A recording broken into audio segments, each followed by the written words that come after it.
Hey y'all, it's CrissyO here, and welcome to CrissyO's Clucky Chronicles, y'all. So here's what I got going on. Y'all know I love to do these little southern memory bits, so here we go.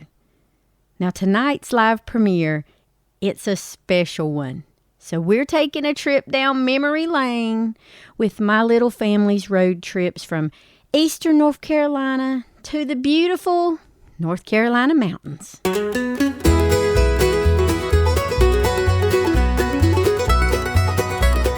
So thank y'all from the bottom of my heart because, number one, I love sharing these moments with y'all, okay?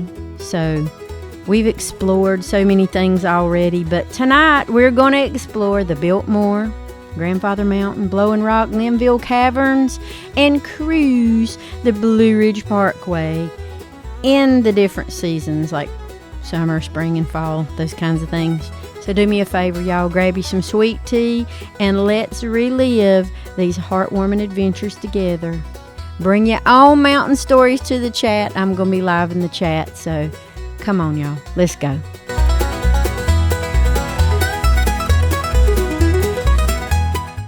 Now, our first stop was the Biltmore Estate in Asheville.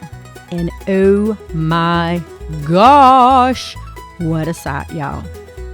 It was built in 1895 by George Vanderbilt. Now this 250-room French Renaissance chateau, I said that, oh my God, I'm fancy. But it's the largest home in America. It sits on 8,000 acres. Oh my, I would love 8,000 acres. We drove up from eastern North Carolina. So, you know, the kids, their eyes is just wide open. And we roll past the grand gates as you enter in. Oh, wow. Just the sight alone, seeing the Biltmore Estate, it's a castle. It's just a castle to us, okay? As you go inside the Biltmore, inside the banquet hall with its 7-story ceiling, man, that just blew us away. And the gardens, they were designed by Frederick Law Olmsted. That was just like walking through a dream. I loved the gardens. I loved the house, but I loved the gardens too. Now, we toured in the summer, sweating a little bit, but still, I was loving the cool stone walls and the winery tasting. It was just a treat, especially for us grown-ups. Now, the history hits kind of deep. Vanderbilt wanted a self-sustaining estate, hiring the locals during the Gilded Age to build it, creating jobs when times were tough. But today, it employs hundreds, and it's keeping that spirit alive. So you can do so many things. You can picnic on the lawn, you can chase butterflies, you can feel like royalty for a day. And it's a place that just reminds us of hard work and of beauty. And for me and my family, I don't think we will ever forget the way that the sunset painted those walls a beautiful sparkling gold.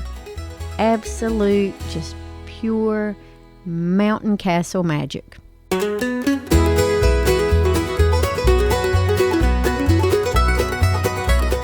Now next up was Grandfather Mountain. It's near Linville. It's got a mile-high swinging bridge. Oh, my heart felt like it was going to explode and bust right out of my chest. It was just racing so hard. I couldn't even walk across it. The kids did. They enjoyed it. But not me. I had to stand and look. Now, this was opened in 1952 by Hugh Morton. It's 5,946 feet up, offering views that just seem to stretch forever. Now, the mountain's name comes from its rugged profile. It's said to look like an old man's face, a Cherokee legend we learned along the way. So we visited in the spring, and let me tell you, the wildflowers, the trilliums, the lady slippers, it just carpets those trails. And the kids couldn't get enough of the little chipmunks. Now, the zoo there is special too. It's home to black bears, otters, and eagles, all rescued and cared for since 1968. Now, we watched a bear cub play, and it felt like just this fun little connection to nature's resilience, if you know what I mean. Now, the history of the land protected as a nature preserve, that just makes you feel good knowing it's been saved for wildlife since the 50s, made those moments even sweeter.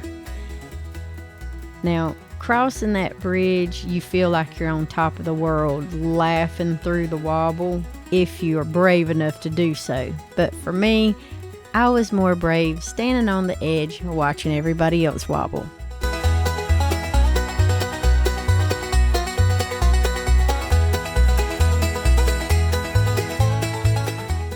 Then we hit Blowing Rock, a cliff where legend says a Cherokee brave and a Chickasaw maiden's love defied a storm.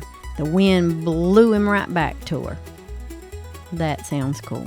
And scary, terrifying, but anyway, what a great little story. Now, it was discovered by settlers in the 1700s. It's now a park with views that will just literally take your breath away. Now, we went in the fall. The leaves were just beautiful. They were blazing red and gold, and the leaves just blowing everywhere. They were just so beautiful, just watching them float back up. It was the coolest thing. It was a complete giggle fest for the boys. Now, it's also fun when you're standing up there and you're just in amazement of seeing how far you can see and just feel the mountain magic. And there's just something about mountain air that just makes you feel better.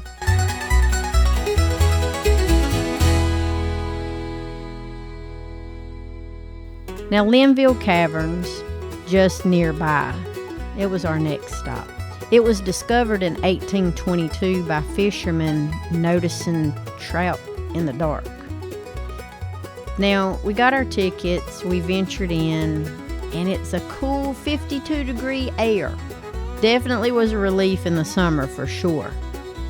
So then you're just looking around and you're marveling at like stalactites forming over just millennia. Now, the boys loved the guided tour. We had a wonderful tour guide.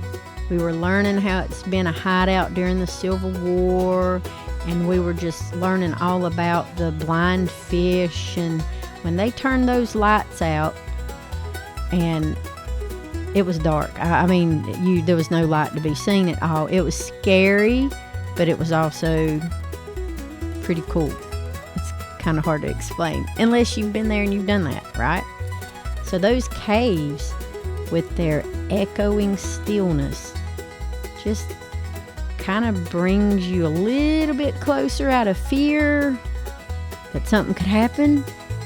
But you're also able to share and understand and learn and feel the walls and kind of get a bigger understanding and grasp of just how cool those caverns are.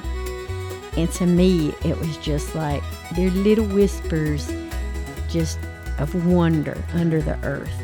It's the coolest thing. If you've never been, it is totally worth the money. Go do that.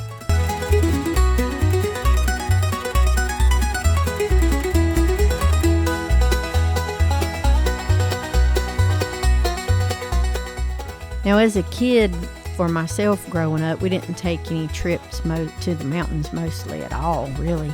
I only went there when I was older. But it was really cool when I did get to go for the first time. And I remember the Blue Ridge Parkway. That was my favorite thing to do, was ride on the Blue Ridge Parkway. It didn't matter where you were, what you did, and how you did it. But the Blue Ridge Parkway was the coolest thing ever. And we had friends that rode on motorcycles. We had friends that rode in convertible cars. Some even, decided to do bikes and horse riding. Those types of things way back then was really cool. But there's just something magical about the Blue Ridge Parkway and the scenery, and it just brings a sense of calm to your soul. It really does. And for me, being able to take the kids and our whole little family, we all went. I didn't drive, obviously. The hubby drove. But the Blue Ridge Parkway, for me, it just tied everything together at that point when my little family got to go. It's a 469-mile road. It's built from 1935 to 1987 by the Civilian Conservation Corps and National Park Service. Now, it was started under FDR to give jobs during the Great Depression. So what it does is it connects Shenandoah to the Great Smoky Mountains. So with every curve showing off the Appalachians' beauty, you just drive, you look, you're quiet. We didn't even have the music playing. We were too busy just mashing our faces to the windows or rolling the windows down and kind of chill, slow go. You know, you weren't really speeding. Well, you couldn't because of the hairpin turns, but it was just beautiful. Now in the summer, the green hills they just roll out like a blanket. It's just perfect for just overlooks and taking pictures and just being mesmerized. And then in spring, if you go, it brings out the flowers of the white dogwoods and the azaleas and just bursting with colors that just would lift your spirits. But let me tell you, if you've never been in the fall, fall, now that's my favorite, because at that point in time, the leaves turn crimson orange and a bright yellow. It is literally a painter's palette from September to November. And that's thanks to the cooler nights. Yeah, it's really cool. The Parkway's history of preservation for this land, for everybody to enjoy, man, it just makes those drives feel like a gift. So you can stop in at a place called Mabry Mill and imagine the grist mills past and just the quiet and bring you a little bit of peace, and maybe you'll find off the parkway some covered bridges or two. That's up to you. It's literally like an explorer's dream.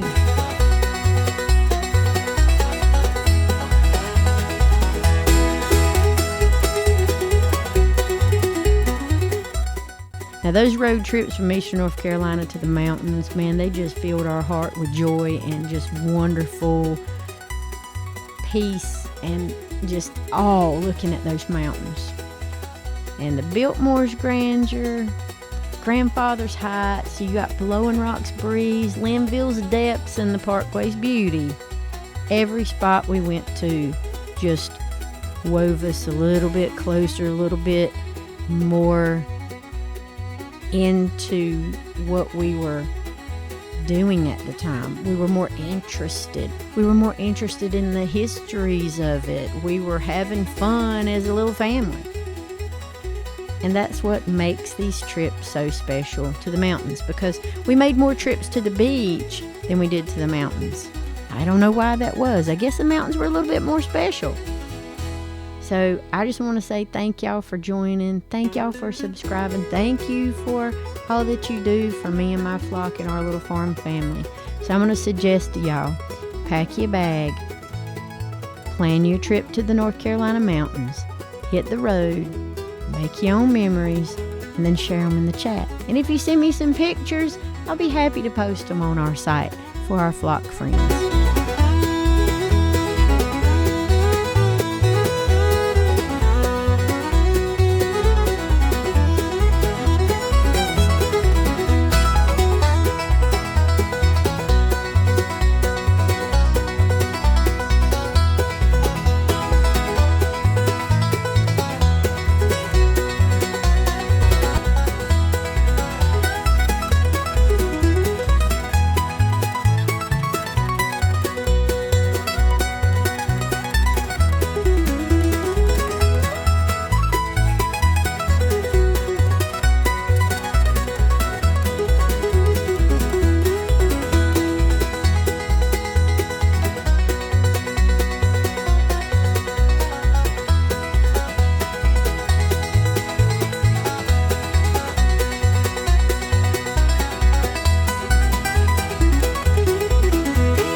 And if you want to support the farm, the flock, whatever, just go to CrissyOShow.com's website, click on the affiliate links there, and do some shopping.